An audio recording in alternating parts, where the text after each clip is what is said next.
तो आज मैं कहानी लेकर के आया हूँ हाल ही में 2024 में रिलीज हुई एक हॉरर कॉमेडी मूवी। इस फिल्म का नाम है मूंजा और ये film mad dog supernatural universe की चौथी फिल्म है। मतलब कि स्त्री, रूही और भेड़िया के बाद आता है मूंजा। खैर, अगर आपको ये वीडियो पसंद आता है तो वीडियो को लाइक करें, चैनल को भी सब्सक्राइब करें। कहानी शुरू होती है 1952 के समय को दिखाते हुए। कोंकण इलाके में हम एक लड़के को देखते हैं जिसकी माँ उसे बहुत पीट रही होती है क्योंकि वो लड़का अपने से 7 साल बड़ी लड़की से प्यार कर बैठा था। उस लड़की का नाम था मुन्नी। उस लड़के ने उस लड़की के मंगेतर को जहर देने की भी कोशिश की। शुक्र है कि वो बच गया था। गुस्से में उसकी माँ अपने बेटे का सिर मुंडवा देती है। लड़का काफी गुस्से में था और रात में वो अपनी बहन के साथ चेतुकवाड़ी चला जाता है, जहां पर एक भगवान के सामने वो रिचुअल करने लगता है। आसान शब्दों में कहा जाए तो काला जादू। और उसकी बस एक ही इच्छा है कि वो जिस लड़की से प्यार करता है, मुन्नी, वो उसकी हो जाए।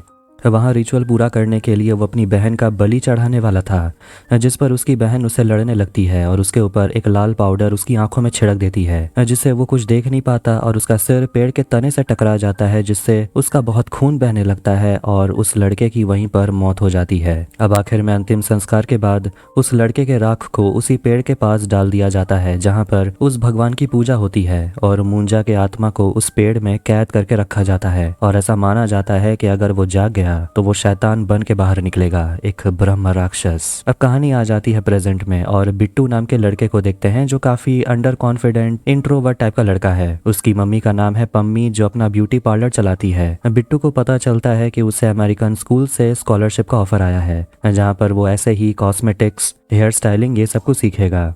मगर उसकी माँ कहती है अगर यही सीखना है तो यहीं सीख ले। मगर बिट्टू की दादी कहती है कि तू जाना चाहता है तो तू जा, मैं उसे समझा लूंगी। बिट्टू अपनी दादी से बहुत प्यार करता है और उसकी दादी कहने लगती है कि तेरी माँ भी बिल्कुल तेरे ही तरह थी, वो भी पढ़ाई के सिलसिले में यहाँ आई थी और तेरे पापा को उससे प्यार हो गया। बिट्टू को अक्सर उसी पेड़ के विजन्स आते रहते हैं जिससे वो काफी ज्यादा घबरा जाता है। उसकी बचपन की दोस्त बेला उसे मिलती है और पूछती है कि आखिर तुम्हें ये क्या हो जाता है, कभी कभी तुम अक्सर खो जाते हो। बिट्टू बेला को पसंद करता था लेकिन बेला का बॉयफ्रेंड है जिसका नाम है कूबा। बेला यहाँ पर आई थी और सभी परिवार वालों को अपने नए जुम्बा क्लासेस की ओपनिंग के लिए इन्वाइट करती है। बिट्टू अपने दोस्त स्पीलबर्ग से मिलने के लिए जाता है जो वीडियो बनाने का काम करता है। तभी बिट्टू को उसकी चचेरी बहन का कॉल आता है जो गाँव में रहती है और वो कहती है कि उसकी शादी तय हो गई है जिसके लिए पूरे परिवार को गाँव आना होगा। इसके बाद दोनों पहुंच जाते हैं जुम्बा क्लासेस की ओपनिंग में जहां पर बिट्टू का दोस्त स्पीलबर्ग वहां का वीडियो शूट करने वाला था, जिसके लिए बेला उसे थैंक यू कहती है और जुम्बा क्लासेस का नाम था कुबेला, कूबा प्लस बेला।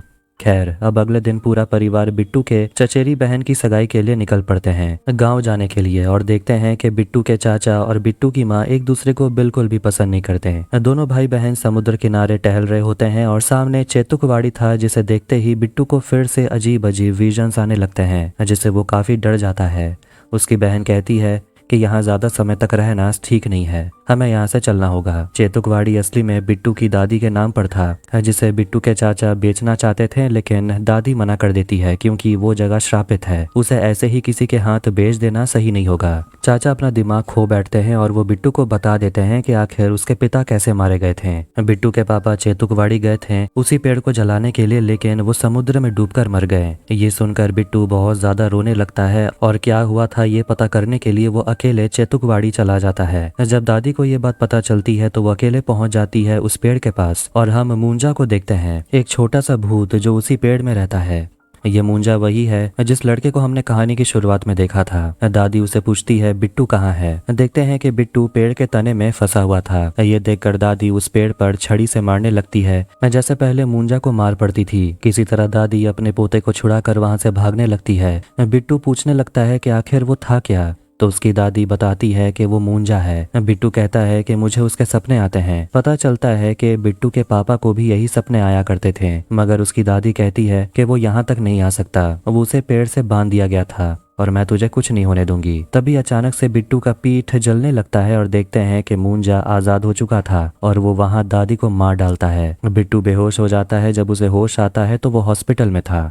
वो टूट जाता है जब उसे पता चलता है कि उसकी दादी अब इस दुनिया में नहीं रही। चाचा भी काफी गुस्से में थे क्योंकि उनके हिसाब से उनकी माँ की डेथ बिट्टू के वजह से हुई थी। अगर बिट्टू वहां नहीं गया होता तो उनकी माँ जिंदा होती। ये सब सुनकर पम्मी बहुत ज्यादा गुस्सा हो जाती है और अपने बेटे के साथ वापस अपने घर घर आने लगती है और बस में आगे की सीट पर एक औरत बैठी होती है जो अपने पीछे बैठे बिट्टू को मारने लगती है, क्योंकि वो कहती है कि बिट्टू ने उसे चूटी काटी, मगर बिट्टू ने ऐसा कुछ किया ही नहीं था।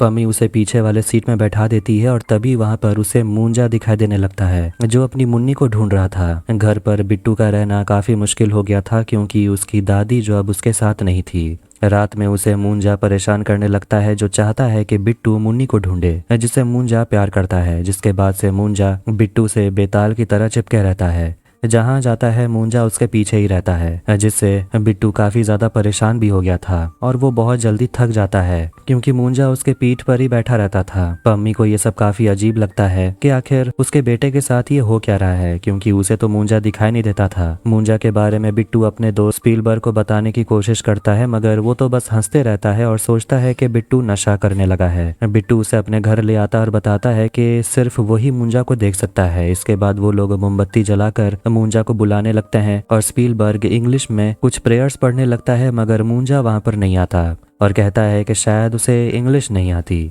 मूंजा वहां आकर स्पीलबर्ग को एक जोर का थप्पड़ लगाता है और ABCD कहने लगता है। लो प्रूफ हो गया कि मूंजा को इंग्लिश आती है। बिट्टू अपने दोस्त को बताता है कि वो मूंजा मुन्नी को ढूंढ रहा है और हो सकता है कि मुन्नी हमारे गांव की है। इसके बाद बिट्टू अपनी बहन को कॉल करता है और उसे कहता है कि परिवार में कोई मुन्नी है क्या, पता लगाने। वो पूछने लगती है कि आखिर तुझे मुन्नी के बारे में क्यों जानना है। खैर कुछ समय के बाद उसकी बहन उसे परिवार के कुछ पुराने फोटोज भेजती है, जिसमें उन्हें एक लड़की दिखती है जो बिल्कुल बेला की तरह दिखती है।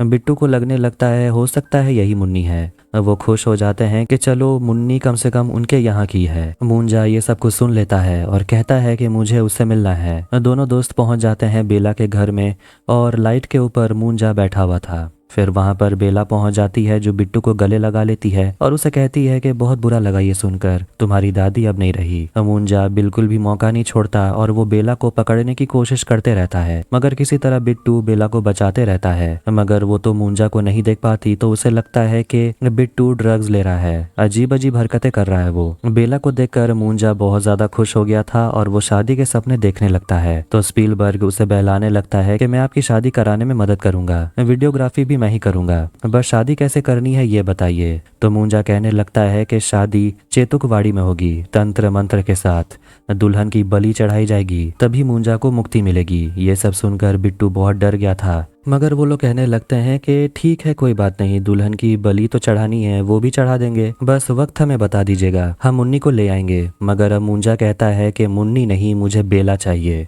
दोनों मदद मांगने के लिए पहुंच जाते हैं एल्विस नाम के आदमी के पास, जो लोगों के ऊपर से भूत भगाने का काम करता है। मगर ये जानकर कि सच में बिट्टू के ऊपर मूंजा पड़ा हुआ है, एल्विस काफी खुश हो जाता है, क्योंकि पहली बार उसके पास कोई जेन्युइन केस आया है, वरना वो तो बस नाटक ही करता है, दुनिया को बेवकूफ बनाता है। मूंजा के बारे में वो बताने लगता है कि अगर कोई लड़का अपने मुंडन के 10 दिन के अंदर ही मर जाए वो ब्रह्म राक्षस बनता है। मतलब कि मूंजा जो सिर्फ अपने परिवार वालों को ही दिखाई देता है, उसका सिर्फ एक ही मकसद है, अपनी आखिरी इच्छा पूरी करना, खासकर शादी। वो जिस किसी को भी हॉस्टेज बनाता है उसकी जिंदगी की बैंड बज जाती है, जो बिट्टू की हो रही है। वो उन्हें एक चिन्ह के बारे में बताता है और कहता है कि ये एक ऐसा चिन्ह है जिसे एक बकरी के माथे पर बनाते हैं तो मूंजा डायरेक्ट बकरी के अंदर चला जाएगा और बकरी के शरीर में रहकर वो उस लड़की से शादी करेगा और उसकी बलि चढ़ाएगा। उसके बाद दोनों हैप्पीली एवर आफ्टर जी सकते हैं। लेकिन अगर शादी के पहले ही उस बकरी को मार दिया जाए तो मूंजा फिनिश। मगर इसके लिए उन्हें झूठी शादी का नाटक करना होगा। मगर प्रॉब्लम यह है कि वो बेला को मनाएंगे कैसे। वो बेला के ज़ुम्बा स्टूडियो पहुंच जाते हैं और स्पीलबर्ग उसे झूठी कहानी कहने लगता है कि वो अपना पोर्टफोलियो और स्ट्रॉन्ग करना चाहता है, इसीलिए वो ज़ुम्बा स्टूडियो का एक एडवर्टाइजमेंट शूट करना चाहता है, वो भी बिट्टू के गांव में, कम खर्चे में हो जाएगा। बेला खुश हो जाती है कि उसे पब्लिसिटी मिल जाएगी और वो लोग पहुंच जाते हैं गांव में, जहां पर वो लोग एड की शूटिंग करने लगते हैं। और इस बीच बिट्टू और बेला एक दूसरे के करीब आने लगते हैं। एक दिन बेला और बिट्टू समुद्र किनारे बैठे हुए थे तो बेला अपने बॉयफ्रेंड के बारे में कहने लगती है कि वो चाहता है मैं लंदन शिफ्ट हो जाऊं, लेकिन मैं नहीं जाना चाहती, यहाँ सब कुछ छोड़कर वहाँ जा नहीं सकती। और कभी कभी बेला को ऐसा लगता है कि कूबा उसके लिए सही नहीं है। वो सोच लेती है कि वो कूबा से ब्रेकअप कर लेगी, लेकिन तभी अचानक पता नहीं कहाँ से कूबा वहाँ पहुँच जाता है और अपने घुटनों पर बैठकर बेला से माफी मांगने लगता है। बेला पिघल जाती है और दोनों एक साथ चले जाते हैं। सच में बिट्टू की किस्मत खराब है। जंगल में बेला और कूबा थोड़े रोमांटिक होने लगते हैं कि तभी मूंजा, जिसे जलन होने लगती है, वो कूबा को घसीट कर वहां से ले जाता है। वो बुरी तरह घायल हो गया था और उसे हॉस्पिटल में एडमिट कराया जाता है और कूबा की हालत देखकर डॉक्टर कहते हैं कि यहाँ जंगली कुत्ते तो बहुत है, लेकिन ऐसी हालत वो किसी की नहीं करते। उन कुत्तों ने कूबा के दोनों गुलाब जामुन भी नहीं छोड़े। बेला ये सुनकर बेहोश होने लगती है और ये सब कुछ देखकर मूंजा सोचने लगता है कि आखिर बेला परेशान क्यों है कि तभी अचानक वहां पर बिट्टू की बहन आ जाती है और सब कुछ देख लेती है कि मूंजा आज़ाद हो चुका था और वो बेला से शादी करना चाहता था। अब अगले दिन देखते हैं कि दोनों दोस्त मिलकर बेला को नारियल पानी पिलाते हैं जिसमें वो दारू मिलाते हैं। इसके बाद स्पीलबर्ग बकरी का जुगाड़ कर लेता है और रात के समय वो लोग सारा झमेला खत्म करना चाहते थे और एल्विस उन्हें समझा देता है कि करना क्या क्या है। बिट्टू के खून से बकरी के माथे पर वही चिन्ह बनाना है और जैसे ही मूंजा बकरी के अंदर जाएगा, बकरी को मार डालना है बिना वक्त गवाए।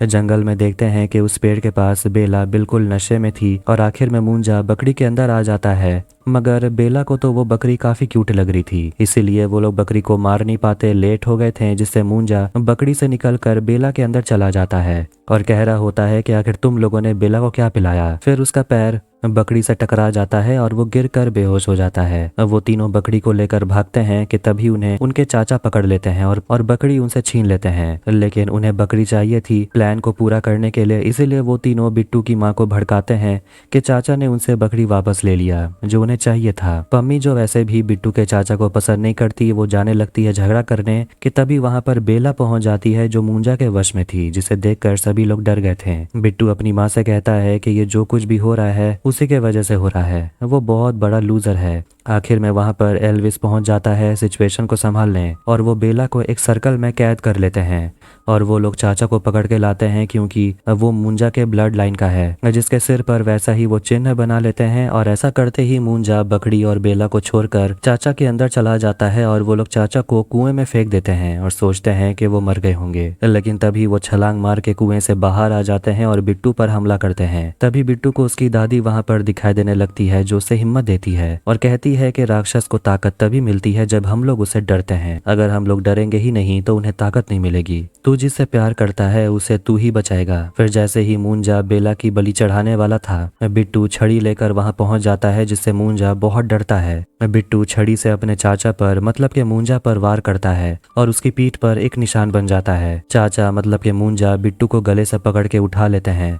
और ये मौका देखकर बिट्टू उस छड़ी से पैर पर वही चिन्ह बना देता है, जिससे मूंजा वापस से पेड़ में चला जाता है और वहीं कैद हो जाता है और चाचा वापस से नॉर्मल हो जाते हैं। मूंजा पेड़ के जरिए बिट्टू और बेला को पकड़ लेता है, मगर आखिर में वो लोग पेड़ को जला देते हैं, जिससे उन्हें लगता है कि मूंजा की कहानी वहीं पर खत्म हो गई। अब कहानी जाती है कुछ हफ्तों के बाद और देखते हैं कि बेला अपने मम्मी पापा के साथ अमेरिका शिफ्ट हो रही थी। बिट्टू उसे अपनी दिल की बात कह देता है कि वो उसे प्यार करता है, मगर बेला उसे कहती है कि मैं श्योर नहीं हूँ कि मैं अपनी लाइफ से चाहती क्या हूँ, लेकिन मैं इतना चाहती हूँ कि मैं तुम्हें खोना नहीं चाहती। दोनों एक दूसरे को गले लगाते हैं और अपने अपने रास्ते चले जाते हैं, ये कहकर कि उनकी दोस्ती कभी नहीं बदलेगी। अब सबकी लाइफ सही चल रही थी कि तभी अचानक एक दिन दोबारा से बिट्टू को मूंजा की आवाज सुनाई देने लगती है। देखते हैं कि चेतुकवाड़ी में उस पेड़ को काटा जा रहा था, जिससे मूंजा आजाद हो जाएगा क्योंकि वो मरा ही नहीं था। लेकिन अब बिट्टू मूंजा का सामना करने के लिए तैयार था। अब आखिरी सीन में हम भेड़िया मूवी से जनार्दन को देखते हैं जो जंगल में भास्कर को ढूंढ रहा था। जनार्दन भास्कर के लिए कपड़े लाया था क्योंकि अक्सर भेड़िया से इंसान बनने के बाद भास्कर नंगा होता है। जनार्दन उसे कपड़े देता है और अंडरवेयर मुन्नी कंपनी का था, जिसे सुनकर मूंजा की शादी के अरमान फिर से जागने लगते हैं।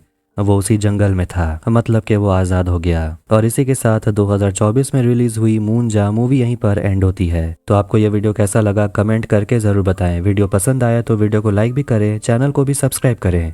मिलते हैं नेक्स्ट वीडियो में। Take care.